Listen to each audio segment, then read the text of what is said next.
Aloha. Today our topic of discussion is Gemini Ascendants. So before we begin, it's important to note that this is an assessment using Vedic astrological measurements. If you are a practitioner of tropical astrology, then most likely you are actually a Taurus Ascendant using the Vedic system. There is a difference between 4 or 23, 24 degrees between Vedic and tropical due to the precession of the equinox and how each system measures where the planets are relative to where the star positions are. And so, due to that discrepancy, there's a shift between the zodiac signs of the planets between the two systems.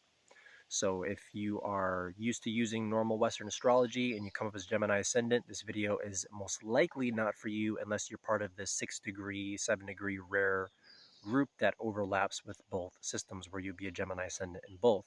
Most likely, if you're a Gemini Ascendant, you should watch the video on Taurus Ascendant. And if you are a Cancer Ascendant in tropical, you may very well be a Gemini Ascendant. So with that said, let's go ahead and begin with these very dynamic, interesting people and the assessment of their placement. The Gemini Ascendants are highly intelligent, quick-witted, insightful, tricky, fun-loving, multitasking, pioneering, restless people.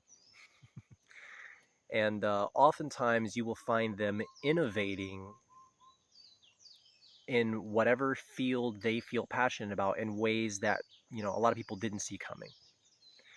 They are very, very good at being on the cutting edge. They're trend setters in whatever field they tend to pursue. These are people who love to communicate. Their sense of self and their sense of identity is deeply interwoven with their ideas and with the communications that they have about said ideas. And to draw close to them, it's very important that you're able to actually have a shared dialogue with them about the things that they're interested in mentally. So getting to know them is, in essence, getting to know their ideas in a lot of ways. These people love to talk, and they can talk a mile a minute, and it's a lot like trying to keep up with someone who's racing all the time. They are kind of like the Energizer Bunny. And so their mind will continuously work constantly. And as a result, like the people that want to get close to them and hang out with them and build a relationship with them, they really have to be intellectually stimulating to the Gemini Ascendant. And they have to be people who love to be intellectually stimulated, because that's something that really gives the Gemini Ascendant a feeling of confidence and a sense of self. It's like when they're able to impress their ideas on others and the people positively respond to what they're communicating. So the more of a mental resonance and an idea resonance that there is between that person, and the more they can talk a person's ear off, and the person is like, yes, tell me more, and they get excited and want to go back and forth with the dialogue about what the Gemini Ascendant is talking about, the better their relationship with the Gemini Ascendant will be. Now, these individuals, they can often come across as prodigies in the areas that interest them. This comes from the fact that Gemini Ascendants are able to learn very, very quickly when they're interested in a topic. They kind of have ADHD though. Not, I don't really like kind of portraying that like as a disorder. It's just a kind of a mental way a certain person's mentality is sort of geared up, like a mode that somebody's in. But that means that they're multitasking in their mind. And so, they can learn, they're going to be interested in a variety of topics. They're going to be constantly maybe like jumping between, they might study this thing one day, then study this thing another day, then study this thing another day. But all those things are kind of like, they're hopping between all these different tabs, but they're interconnected in their mind, and they're going to want to talk and communicate about all of these things. And when they're interested in something, they're going to learn it very quickly. But if they're not interested in something, it's very difficult to teach them that thing. So they'll be bored, they can be spacey, they can almost seem like autistic at times, which is how they're like not able to be there when somebody's trying to teach them something that they find boring. And so you can find that they have this ability to kind of be ADHD, to hyper focus on their interests, but then underperform and have a lack of interest in things that they just don't care about. And this also leads directly into their love of novelty, love of things that are new. And so when they're studying something, a topic that they're interested in, they're going to want to take it to the cutting edge of wherever that subject and topic is, and then find out how to push it farther and innovate it farther. And that's something that brings a lot of meaning to their life.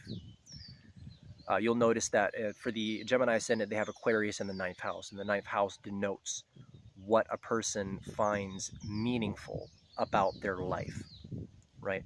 So with Aquarius and the house of meaning and the purpose of life and higher knowledge, they find innovating things and doing things for the sake of humanity and for the world at large as being very intrinsic to their perspective of the meaning of life. So they will have a very practical, often technological way that they'll want to make things better for humans and for the world in order to express. It's almost like their religion to some extent. This is kind of like this very practical, technical way of advancing the human race. And so that's very, very important to them. You can find they can be philanthropists, but they'll often go about it in some often technological ways. So, like Bill Gates and Elon Musk are Gemini ascendants, and they're people that use technology to try to make things better for humanity, at least, you know, in the ways that they know how, you know. So one of the things though that comes with being a Gemini ascendant is they can be a bit mad scientist. There's kind of like a mad scientist placement somewhat because they're so scattered. They're like this thing, this thing, this thing, this thing. They sometimes lack the patience and the depth of knowledge and the thoroughness of knowledge and the ethics that goes with the knowledge which they are gaining. And so if they think making Frankenstein is going to make the world a better place, they'll make Frankenstein. They'll make Frankenstein's monster. So then you see, like, instead of like Bill Gates, like instead of like going around planting trees and making healthy ecosystems to feed people, he's like, well, I'll just genetically engineer the food, and that'll make things better for people. And Elon Musk, who is solving things with technology as well, is like, oh, like people have spinal problems. Let me just invent a chip that somebody puts in their thing, and that'll make them better, right? So they kind of have these almost shortcut solutions to fixing problems. Rather than a natural solution, they will seek often a technological way that they can make something, connive something to create a solution. Like, here's a fix, boom, really quick, boom, it fixes it. Like a pill you could take, boom, there it is, right? And their ability to innovate these solutions is powerful, very powerful. Uh, and so I think that the balance that needs to be found here is, whether or not the Gemini ascendant should do something, rather than whether or not they can do something. They can do most things because they're brilliant, and when it comes to their work, they have Scorpio in the sixth house, and so their ability to work and develop things that are almost like the kind of technological equivalent to sorcery is profound. And so this brings me to one of the weaknesses of the Gemini ascendant, which I feel like is to some extent a lack of spirituality, a lack of awareness of the spiritual waters and nature of being, like the kind of natural way of being. So to a Gemini ascendant, they usually, like, a lot of them, like, wouldn't have an issue with like cyborgs or robots. They're like, oh yeah, no problem. You know, if this fixes this problem, then let's go ahead and do this thing. Whereas somebody who's very deeply in tune with nature, very deeply in tune with spirituality, would likely want a different approach, would likely see the path of human evolution and communion with the divine and the ascension of us as souls, um, as a different process than that. And so with Aquarius in the ninth house, Aquarius is a sign that pours out the water. It's the rationalistic, logical, often atheistic sign of the zodiac. So if somebody has moon in Aquarius, that's one of the big indications that they can be an atheist, someone who's going to be often a rational skeptic. If you tell them, oh, astrology is real, oh, spirituality is real, like, they will often question it and have a very difficult time kind of like getting their mind into space to experience that. They'll often go back into a rational mode. And so as a result of having Aquarius in the ninth house, when it comes to what they feel like God is, what they feel like the spiritual path is, it's often very kind of logical, rational, and a bit kind of reductionist in a certain way. In a spiritual sense, it's reductionist, right? So it's kind of like, what can I see? What can I logically understand? You know, and then how can I practically make things better for humans in this very kind of technological or logical way. And one of the things that's interesting about the Gemini ascendant is that Mercury obviously is Gemini's chart ruler. Mercury rules Gemini, and then Virgo is in their fourth house. And so that means that there's a connection between their first house and their fourth house. So one of the actual intentions and driving forces behind the Gemini ascendant uh, intellectual pioneering and innovation is actually a type of stability. It's actually looking to create some type of peaceful home environment. And so oftentimes, you'll see that Gemini ascendants, they are doing their best to work for the family or the good of well-being of the nation or the homeland in the best way that they understand it, which can often be a hyper-rational, sometimes reductionist, but brilliantly pioneering and innovative, cunning kind of way. And so they often have very, very good intentions. Now, Gemini is a very childlike energy, and so Gemini ascendants have this very childlike nature about them. They're often, it's almost like they're in this stage of the childhood development where their ego is just beginning to develop. And so, you kind of see like in the like twos and threes when a kid is like 2 or 3 and they kind of start looking around and they're like, how can I use all these things to my advantage? And they're starting to cunningly do stuff and you're like, what are you getting into now over there? That's kind of the Gemini ascendant for life. It's like they're like, what is all this stuff? How can I use this? It's like a kind of cunning way that they go about piecing things together, and then all of a sudden you're like, whoa, like what did they just come up with? And so they're brilliant, and at the same time you kind of have to watch them a little bit like a toddler and make sure they don't accidentally develop like Frankenstein's monster. And this kind of childlike nature, which stays with them, is further, I think, uh, shown by the fact that they have Cancer in their second house. And so for them, their early upbringing, their family, and their values is very family oriented. Like the early childhood experience that they have is deeply impactful to their value system and to their development. They can often be quite sentimental and emotional about whatever it is that happened in childhood. So they can be a very rational. They can almost seem like, if somebody tries to insult them or hurt their feelings, they can just bounce off of them. They'll make a joke about it. They'll kind of weave, almost like they're boxing. They'll weave cunningly and use their wit to disarm people that are trying to, kind of come at them and attack them. But they have this very deep, sensitive, emotional, sentimental relationship with their early childhood, often with the mother. The mother can be a huge influence on them for positive and for negative. And so that is where a big soft spot for them really is. And this really corresponds also with the fact that the Mercury rules the first and the fourth house, because the fourth house is the house of Cancer and the moon. Cancer obviously is related to the fourth house and the moon. And so here you really see this home, motherland priority being very deep in the subconscious and in the mind and in the value system of the Gemini ascendant, even though they kind of go about it in a way which makes it seem like they may not care about those things, or they may not be appearing to be sentimental, but they actually deep down really, really are.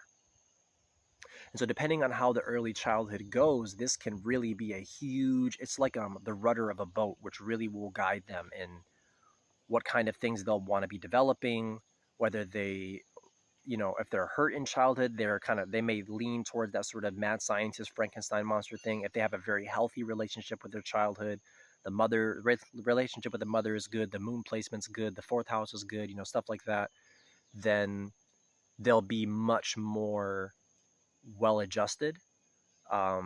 So, Gemini ascendants, if their childhood doesn't go particularly well, if their moon is afflicted, if their fourth house is afflicted, if Cancer is afflicted, then what you can see is a bit of a dissociation from their own emotions sometimes. They may actually feel emotions, and then they're kind of like, they'll just rationalize it and say, I'm not feeling that. They can just straight dissociate. And that can be very dangerous if Gemini ascendants get into that space, because they're quite powerful people. And so if you're raising a Gemini Ascendant baby, you know, it's so important to treat them with a lot of love and care and nurse them and love them really early on. Like let them know they're loved, like cradle them, hug them, like breastfeed them extra long so they can have that kind of human deep connection. Because if they get to the space where they can go into this mode where they kind of act like they're not human and where they start to dissociate and disconnect from their emotions, they can become very, very dangerous people because of their high level of skill and how they may or may not choose to use it. So it's very important that they remain human. Their third house is Leo. And so here you see that the more that a Gemini ascendant is able to master their skill sets, the more prideful and powerful they become, the more confidence in their self they gain. There's a huge correlation between the practical skills they're able to develop when they sit down and they're learning a skill, they're training it, they're developing it, and how successful they become in life, how much fame they achieve in life. Often their fame is directly correlated to their technical skills, whether it's computer programming, whether it's knitting, like whether it's whatever skill they sit there and they learn with their hands and they put the effort in to master that skill. That's what's going to lead them to their highest success, fame, and recognition. Very, very important correlation there. So to increase the confidence of a Gemini ascendant, it really is important to, if you are a Gemini ascendant, to sit down, and if you feel like you need more success in life, just cultivate your practical skills. That's just like one of the best things that you can do is whatever things that you're passionate about. If you want to build something, if you feel like you're meant, whatever that thing is you feel like you're meant to do on a practical level when it comes to your skills, just train it, and your height you'll just kind of shoot up in power and recognition. When it comes to their relationship with the younger siblings, you can notice that they can swallow up the attention relative to their younger siblings. So the younger siblings that come after them may feel like they're starved for attention, not recognized, or if they start to get recognition and attention, the older sibling who's the Gemini ascendant will take it from them, will actually try to swallow the attention and absorb it and become the center of attention. So there can be a bit of a challenging dynamic relationship between the Gemini ascendant and their younger siblings, because the younger siblings are almost kind of like trying to escape the shadow of the Gemini ascendant's energy. But at the same time, like when it comes to their neighbors, their acquaintances, they can be sort of have a celebrity energy, a royal kind of energy when it comes to sort of casual conversation. It's like like a Gemini ascendant starts talking, and people can be dazzled by like the brilliance of their communicative power and their intellect. And all of a sudden, when they start expressing the things that are related to their skill sets, when they start communicating the things that are about their skill sets and things they've trained on, they have this way of sort of convincing people of being viewed as a very powerful, high level, successful person. It's like, whoa, this person is going places because of these skill sets and the way that their intelligence has been cultivated and the way they're able to communicate the information about said skill sets. And another thing that this indicates is that belief in oneself is key for a Gemini ascendant to actually feel the desire to pursue cultivating their skill sets. And so the more the Gemini ascendant kind of believes in themselves and has faith in themselves, and feels confident, it's almost like there's magical powers which enable them to sort of prodigiously accumulate a talent for a skill that they're interested in. So they can kind of almost magically, massively increase their EXP for a certain skill, so long as they're kind of believing in themselves and they feel like this is authentic to me, this is what I'm meant to do. And then it's like they just get like these EXP boosts to mastering abilities. So one of the interesting things about Gemini ascendants is that they have this very deep desire to make things better in the lives of people. They want to make things better for their family. They want to make things better for humanity. They want to make things better for the world. And then at the same time, like when they're in their home space, because Virgo is in their fourth house, they can be very critical, and they can come across as very harsh. towards the people who they live with. And so they can either be like very super neat and organized and very particular, and it's like you have to do this thing in this way, otherwise they're going to criticize the people who they're living with, which can be like a lot, because a lot of people, their fourth house is meant to be a place to relax and to find peace and to find rest from the energies of the world and stresses like that. And the Gemini Ascendant comes in and they're like, this has to be in order, this has to be in order, this has to be in order, this has to be in order, right? And so it can either go that way or it can go the other way, depending on how well Mercury is placed and what aspects and stuff like that to the fourth house and to Mercury and stuff like that. It can go the other way where they end up being very disorganized, to where they can kind of be very anxious and feel like their mind is kind of weighed down. And so they'll be almost hyper disorganized, where it's like their socks have been laying there for 2 weeks and you're like, why have you literally, the roommates of the Gemini Ascendant is like, why have you not cleaned this up? Like, this is crazy, like how messy this is. So it's like an extreme, it's like an OCD extreme, to where they can either, like, especially if Mercury is debilitated in Pisces, they can completely dissociate from their home space environment and not pay attention to any of the details and just leave things around. Or most likely they'll be very critical and organized and almost OCD, to where it's like if you know, don't do everything the way they've laid it out, they can be hypercritical of that person. So they can be very challenging to live with. And at the same time, though, like the underlying intention is actually really good. And so they can be very misunderstood, because sometimes that critical nature of theirs is often perceived as meanness, but really they have this kind of underlying intention of, well, if everything's organized, everyone's going to be better off, everything's going to be good, and everyone's going to feel better. But because they're often like not super great at communicating the emotional sentimentality element of it, like the energy of emotion, they'll sit there and be like, they'll just kind of seem almost robotic and just be like, everyone's going to feel better if you do it this way. And they're like, I don't feel better because you're doing it this way to me. You know what I mean? So that's kind of a challenging placement to have there. And, the mothers of the Gemini ascendants often help them to develop their intelligence formatively in some way.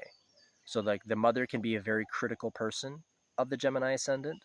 The mother can also be someone who sees early on in the Gemini ascendant, there's something special, some gift in here that they have, and I need to help them logically, like, kind of develop that and constructively build that.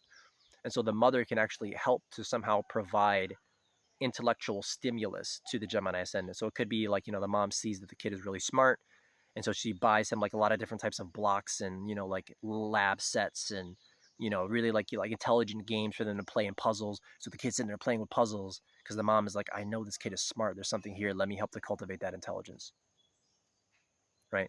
And then the other side of that could be, depending on, again, like the placements, where the mother can be very critical, kind of not acknowledge the Gemini ascendant very much, and add to the anxiety and the insecurity of the Gemini ascendant's nature. So usually it'll kind of seesaw and fall to one side or the other, depending on how good the placements are.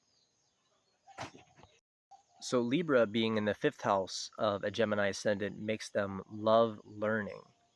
These are actually some of the people that often love to be in school, unless there's some affliction to Venus or to the fifth house or something like that. Generally speaking, these people love to be in school. They're sitting in the classroom and they feel excited, they feel nourished, they feel like they love to be in that sort of dynamic situation where they're learning from the teacher, they're in class, they're doing really good. It makes them feel supported. It makes them feel like they have value to people to be in a classroom. Libra is a very interesting energy, because it's that sign that allows us to feel like we're connected to other people, that we're actually valued and loved by other people.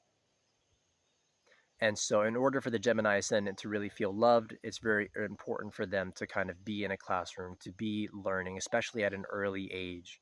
If they are withheld from learning at an early age, they can actually end up feeling worthless in the eyes of other people. You could have somebody sitting there telling them how they're valued, but they'll internally still feel worthless, and you have a hard time convincing them that they're worth something if their early education didn't go well.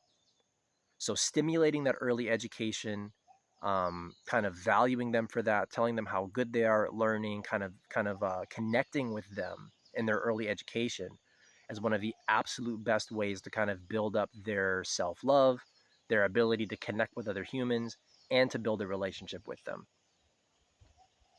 This also, makes them very creative in their early educational environment. They can often kind of think outside the lines a lot. They have a creative intelligence when it comes to learning, which is kind of interesting because they can sort of become hyper technical later in life when it comes to the developing of the things that they want to develop. But their early education is going to be very kind of free thinking and creative with how they look at things. They're going to look at their early education in a very different way. And so they can often benefit from a sort of one-on-one educational setting. If you put them in like a big classroom where everybody's like, you have to do things this way, there's no creative freedom, you have to factory setting educational thing, they're gonna struggle more because they're like, they want some type of creative freedom and way to draw outside the lines. But if you put them in a setting where someone's looking directly at them one on one, and they're like, this person, this Gemini ascendant child is very special. And so I'm going to give you devoted one on one attention. Oh, you like to learn this way? Let's creatively learn together. And you kind of like give them sort of this special treatment, and you learn how they like, maybe they like to learn visually in this very unique way, or they like to learn auditorially in this very unique way. They really like tactile sensations when they learn. And so you kind of develop this sort of really unique way of teaching the Gemini ascendant that is specific to their proclivities. They can very naturally excel to kind of like genius level intelligence if you do that correctly. So that's very, very important for them to have. So Scorpio is in the sixth house of a Gemini ascendant, and this is one of the placements that makes them highly formidable. When it comes to how they approach challenges, they are ferocious. So they're not people who are easily intimidated. They're not people who get scared in the face of a challenge. They'll often get excited in the face of a challenge.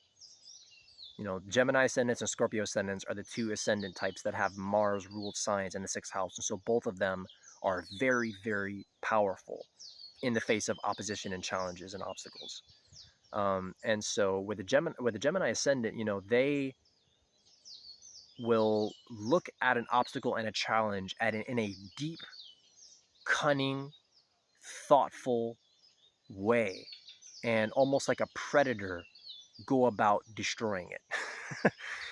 They will find a way to surmount that obstacle in ways that people just do not see coming. They're very, very formidable to have like as opponents. Like if you're going up against a Gemini ascendant in a business setting, let's say somebody has one company and then a Gemini ascendant has another company.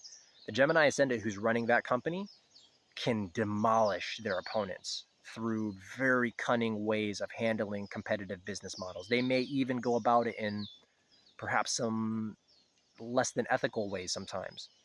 Like if you look at how Bill Gates came up with Microsoft, and he like took apart his competition and kind of stole some technology and stuff like that in order to make his business advance. That's like an example. So they will be ruthless in competition when it comes to business. So they can be very, very successful in business. They're not someone you want to kind of be on the bad side of. So what's kind of interesting about them is that a lot of times they don't really tend to have this vibe of being formidable. Like they're not scary. Like Scorpio ascendants are scary. Aries ascendants can be scary. Leo ascendants can seem super formidable opponents, right? Capricorn ascendants can seem like very formidable opponents. Gemini ascendants can seem dorky and seem like they're funny and they're witty. They're like, oh, I don't want to take this person seriously. And then they will just rock their enemies and you never saw. They're like, what the heck happened? Like, how did this nerd just eliminate, like a predator, devour all of these opponents? And so they're easily underestimatable due to the fact that they have Gemini on the ascendant and they seem so kind of go-lucky like a child. But that ends up working in their favor because people underestimate them and then they're super cunning in competition and they end up just demolishing their opponents. And so, they are very, very formidable in many spheres of endeavor.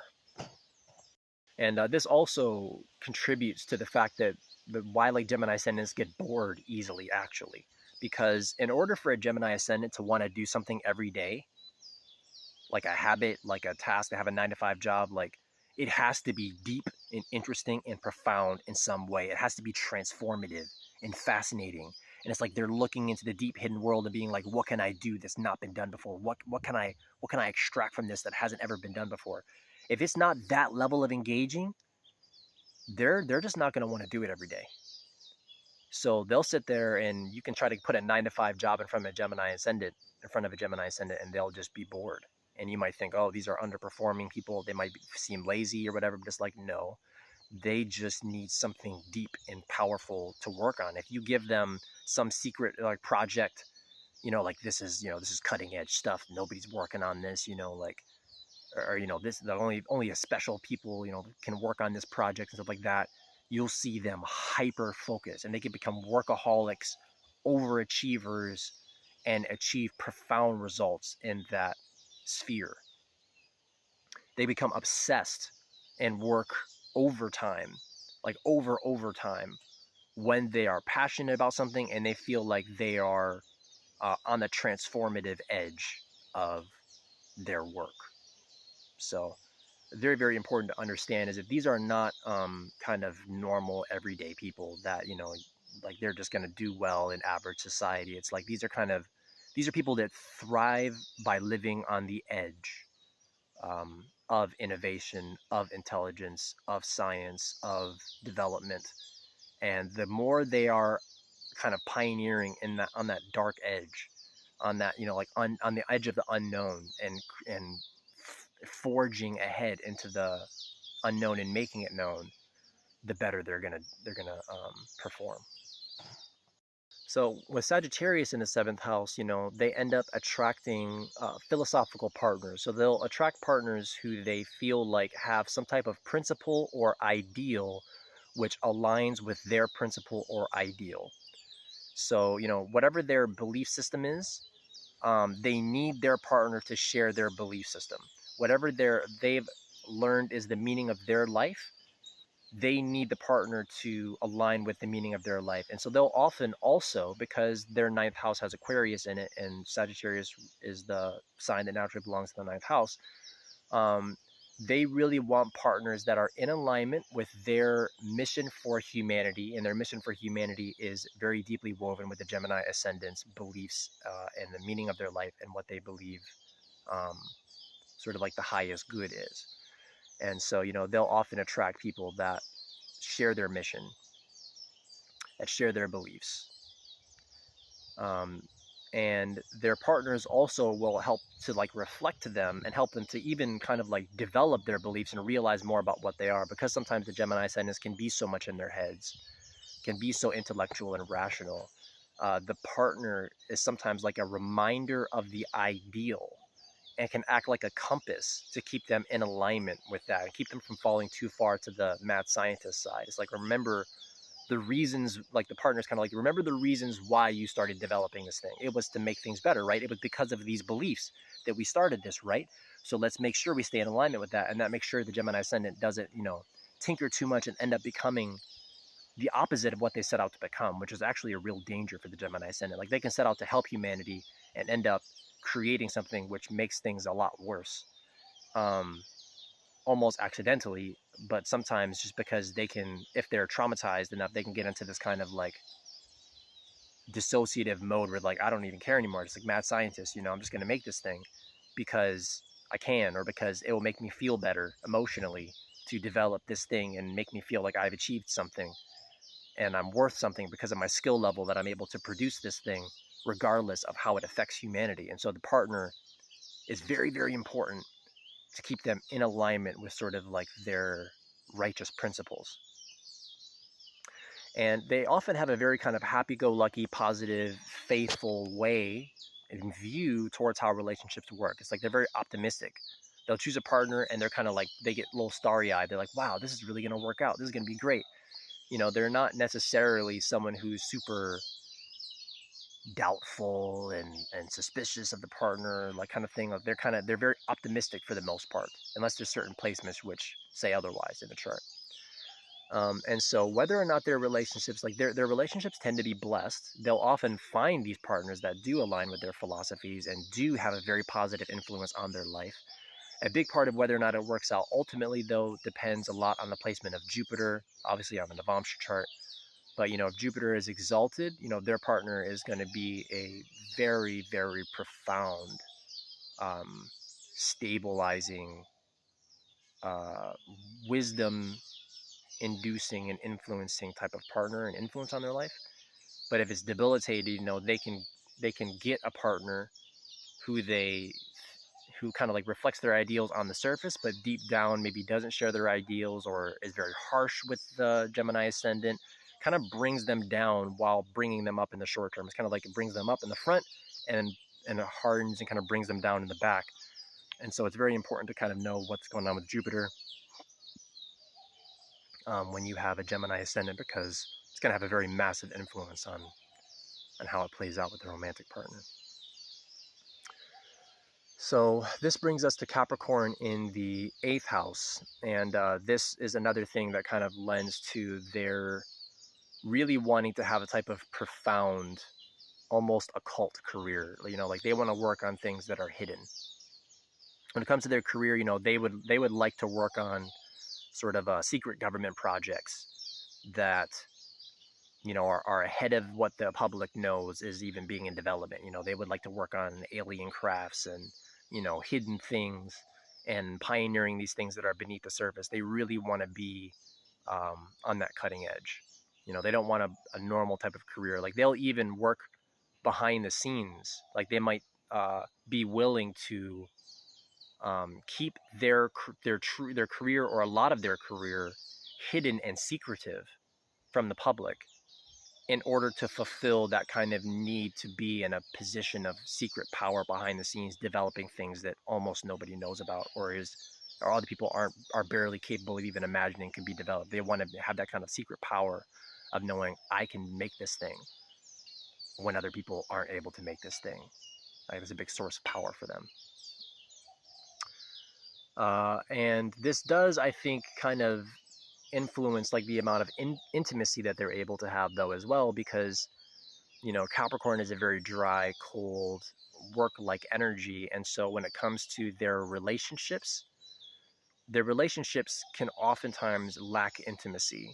Whether the lack of intimacy is coming from the Gemini ascendant or coming from the partner, you can end up finding that like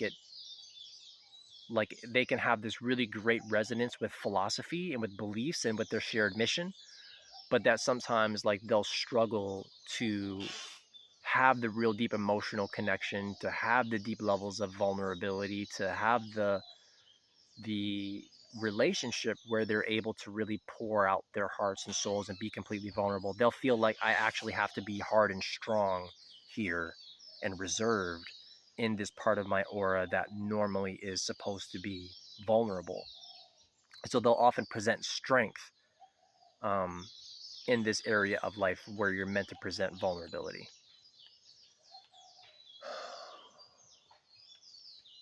So their 9th house is Aquarius. We talked a bit about that already. Their higher philosophy and meaning of life for them has to do with innovation and with like making things better for humanity. And so whereas other signs might feel like, the meaning of life has to do with preserving nature or communing with God in heaven, or, developing the transcendental nature of the soul, they are, can almost be utilitarian sometimes on a more extreme end of it. But they're just like, well, how do I make things better for humanity? If making things better for humanity means destroying something in nature, the Gemini ascendant might do it, because their rational reductionism is about humanity more than these other abstract concepts of like spirituality or studying heaven and the divine. They're like, how can I just make things better on a practical level for human beings?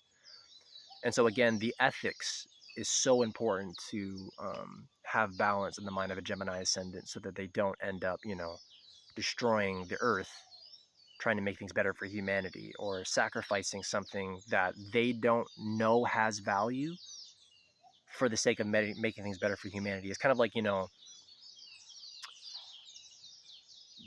they're sometimes willing to almost sacrifice certain, like, I'm trying to think of like a, like kind of an extreme example would be somebody who would be like, well, you know, let's make people cyborgs because they'll live longer and they'll be stronger and stuff like that. And they don't realize that maybe that sacrifices some connection to nature, a connection to God and spirituality that lives within our cells, within our DNA, and that natural state is actually desirable and important and essential on a spiritual level. They're like, well, I can make things better on a practical level by packing technology in there, right? And so it's very important to have that spiritual awareness for a Gemini Ascendant, which can be very tricky for them to actually maintain, because even if they have spiritual experiences, they'll either kind of like rationalize them or maybe forget about them for a while, like, oh yeah, I did that, but I'm going to just design this thing anyway, So that's very important. So they have Pisces in the 10th house, and this is very interesting because it gives their career this sort of kind of spiritual bent, right? And I know I just said all that stuff about what's going on in their 9th house, and so this is important to note about. It's what the Gemini Ascendant also feels as spiritual, like what they can conceptualize as spiritual, right? So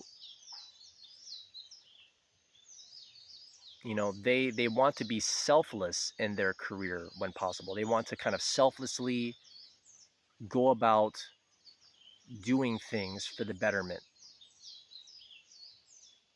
They want to give of themselves in their career, so they can often be perceived by society as very philanthropic, as very charitable, as very giving people who kind of sacrifice for the good of others, for the good of humanity, and or for a higher spiritual ideal. So that's a very kind of interesting dynamic to have. But then also, Pisces is a very kind of receptive energy, and so you'll also notice that their reputation can often suffer unexpected losses. Like, they can be doing a lot of good things and they can be giving and giving, but then somehow their reputation can suffer a loss to where they're perceived in a villainous way, or they're perceived negatively. Now, this can be because they are actually making some mistakes, or it could just be regardless. Like, their reputation can just kind of flip. Like, almost like the more good they do, sometimes like the more suspicious other people can become of them. And that's very, very challenging, I think, in a certain sense. But at the same time, they'll have people that view them as like selfless, almost like saint-like in some way. Like, wow, like kind of like how I don't want to say Mother Teresa, because there's quite a bit of there's some information that maybe Mother Teresa wasn't quite as saint-like as some of us were kind of led to believe. But like Gandhi or something like that, like somebody who is sort of on a spiritual mission to make things better, right? And so they can be perceived kind of in that way. Someone who's selflessly like a saint going about achieving, their goals in the world. And a lot of times the Gemini Ascendant themselves, they want to view themselves that way. Like, they want to pursue their actions in the world and have their career be something that is saint-like in nature. Like, that's kind of it ties in with their 9th house in Aquarius. Like, they kind of want to be that figure in the world. It's like, I am the selfless person who is going to be the savior or the martyr for everybody. I want to come in here and make things better, and I'll give what I have to in order to make that the case. And so that can be a very good thing for a lot of people, so long as they are able to understand the proper principles of divine law and how nature corresponds to everything, and not get too on the mad scientist side. So this brings us to Aries in their 11th house, and this is, one of those signs that allows them to very aggressively pursue their hopes, dreams, and wishes. And so, we talked about how Gemini Ascendants can really go after what they want. When they have an idea, when they have something they want to accomplish, they have like these ideas about what they want to do in a society. they can relentlessly pursue that goal. So when it comes to that Aquarius in the ninth house mission that they have, that humanitarian mission of making things better, they have that Aries backing up that's like, yeah, I'm going to go after it and actually make that happen. They can independently, in a self-motivated way, go out into the world and kind of like in an organization, structure things in such a way to actually make it better. So they can relentlessly pursue that, and that's very, very good for them accomplishing their goals. They can make a lot of money. Notice that I said Elon Musk and Bill Gates are both Gemini Ascendants, and those are two of the richest people in the world. Bill Gates was like either the richest or one of the richest for a very long time, and he's still up there. And Elon Musk is now, presently, at the time of filming of this video, the richest person in the world. And that Aries in the 11th house really allows them to succeed in that endeavor. It's just very, very powerful for that. At the same time, like when it comes to how they're viewed in society and how they're often viewed in the organizations that they're in, the organizations that they're actually in and a part of can often fear them or feel like they're a military general or like a warlord or like a dictator in some way. Like if you're in an organization and the Gemini Ascendant is leading it, they're like, troops, do this, do this, do this. They're like militaristic with how they actually handle organization. And that can be very challenging for some people that don't know how to handle that energy. But if people can understand that Gemini Ascendant is going to treat organizations like a military, then you just kind of gotta like run. You gotta like, it's like a boot camp. You know, you gotta be able to enjoy that constant pressure and the constant drive that they have, because they're going to push that organization this like full throttle, like full foot on the gas to try to make that organization the best it can be. And they may kind of lose their peripheral vision about how other people are feeling, about certain types of efficiency, you know, or whatever. When it comes to trying to militarize and make that organization the best it can be, they're just like, screw that person's feelings. Boom, we're going to do it this way. But, you know, at the same time, like they really can achieve results that way, but there can also be quite a bit of collateral damage. So this brings us to Taurus in the 12th house. And so this is, again, you know, one of those signs where, you know, they can give out a lot of wealth. You know, the 12th house has to do with losses, charities, things that we give out. Taurus is a sign that has to do with our kind of financial assets and wealth. So these people can give out a lot of money to charity, a lot of money for causes which they believe in. They can be quite philanthropic. They can just give like they can make a charity super wealthy. They can literally make a movement or a some type of whatever it is that they're wanting to give to charity, whatever it is, they can actually take it, not just donating to charity, but they can make that thing flourish in a massively profound way. So they'll take whatever that charity is and they'll turn it golden. They'll make it thrive. Sometimes to the point to where, like, if they are supporting a charity, even the success of that charity can rise. Like they'll start getting, that charity will start getting wealth from other sources in addition to the source of the Gemini Ascendant, because it's almost like everything they touch turns to gold, and it makes that charity prosper by their supporting it.